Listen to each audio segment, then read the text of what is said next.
महाकुंभ के भव्य समागम के बाद जब हम काशी की धरा पर पहुंचे तो यहाँ पर अलग सी अनुभूति हो रही है। चाहे वो घाटों की बात कर ले, चाहे यहाँ के छोटे छोटे आश्रमों की बात कर ले जो वहाँ यहाँ पर स्थापित है। अगर हम बात करें कि अभी हम कहाँ हैं, तो अभी हम कीनाराम बाबा के आश्रम में हैं। पहले आप यहाँ की भव्यता और दिव्यता देखिए कि कितना खूबसूरत तरीके से ये आश्रम बनाया गया है और यहाँ की अनुभूति ही अलग है। जब आप यहाँ के पग पग पे चलेंगे तो आपको महसूस होगा कि कीनाराम बाबा ने किस तरीके से इस विश्व के कल्याण के लिए अपने आप को सर्वोपरि रखा और हमेशा अपने आप को त्याग करते हुए ही सारी चीज़ें की। और कीनाराम आश्रम में हम इस समय आवाहन अखाड़े के आचार्य महामंडलेश्वर अरुण गिरी महाराज जी के साथ हैं। महाराज जी, सबसे पहले आपसे यही जानना चाहूँगी, आपको अवधूत बाबा कहा जाता है, पर्यावरण बाबा कहा जाता है, लेकिन अवधूत का कनेक्शन सबसे ज़्यादा कीनाराम बाबा से। कैसे आप यहाँ से आशीर्वाद लेते हैं? क्या समागम है इस आश्रम का? जो न करे राम वो करे बाबा कीनाराम। यह स्थल ही ऐसा है, इसको केदार खड्ड भी बोलते हैं और यह ऐसा दिव्य स्थल है, क्रीम कुंड।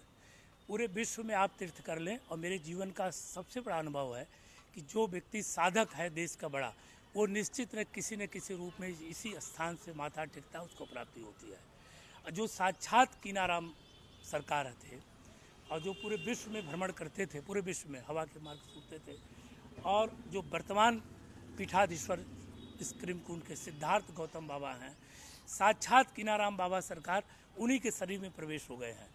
जब कभी बड़ी उलझने देश के अंदर में आती है, कुछ होती है, और हमारे शिष्यों पर जब कभी कोई बहुत और संकट आता है, तो निश्चित है मैं इस स्थल पे आता हूँ और सिद्धार्थ गौतम बाबा सरकार से मिलता हूँ और उनको फिर अपनी बातें रखता हूँ। तो ये निश्चित 100% वह कार्य सिद्ध होता है। और आज मैं यहाँ तक अगर पहुँचा हूँ तो यही स्थान का देन है। इसी की धूली अपने मस्तक पर लगाता हूँ, यहाँ का जो भस्म है उसको लगाता हूँ, यहाँ की जो भभूति है उसको लगाता हूँ, और उन्हीं की देन है कि हम लोग पूरे विश्व में प्रचार प्रसार करते हैं। ये कीनाराम सरकार की देन है, सिद्धार्थ गौतम बाबा जी की देन है, वो पूरे विश्व को देते हैं। महाराज जी, इस आश्रम के बारे में थोड़ा सा जानना चाहूँगी और आपके साथ चलकर भी देखना चाहूँगी इस आश्रम को, क्योंकि आपने बहुत सुंदर सुंदर चीज़ें दिखाई। कुंड दिखाया हमें, बाबा का वो समाधि स्थल दिखाया, उसके साथ साथ अगर पूरा आश्रम देखें तो बहुत ही अलग सा है। इसको देखने के बाद हमें इस भारत से ज़्यादा बाहर की याद आ रही है। अब आप देखिए, यहाँ पर पूरा विश्व समाहित है और यहाँ से पूरे विश्व को प्राप्ति होती है। अब यहाँ कभी रात में रुकने के आम व्यक्तियों को यहाँ पर आदेश नहीं होता है। यहाँ पर साधक लोग रहते हैं। फिर जैसे आपने भी आज यहाँ इंटरव्यू करी है, तो सरकार से परमिशन ले करके ही किया गया है, पूछ करके कि सरकार क्या ऐसा किया क्या, बिना उनकी अनुमति का कुछ नहीं। यहाँ जो कुंड की विशेषता है, अपनी तमाम तरह की मनोकामनाओं को पूर्ण करने के लिए पुरुष स्त्री इस तालाब में स्नान करते हैं, फिर अपने वस्त्र को यहाँ छोड़ते हैं और जो उनकी मनोकामना होती है वो पूर्ण होता है। ऐसा कुंभ की विशेषता है। मतलब कुंड में स्नान करना और इस सारी चीज़ें है। हाँ, कुंड में स्नान करते हैं लोग, अपने वस्त्र को छोड़ते हैं। अब जो भी मनोकामना, किसी को राजा बनना है, रंक बनना है, किसी को पुत्र की प्राप्ति चाहिए, जो जिसकी जो मनोकामना है वो तो अपने अंदर इच्छा रखता है।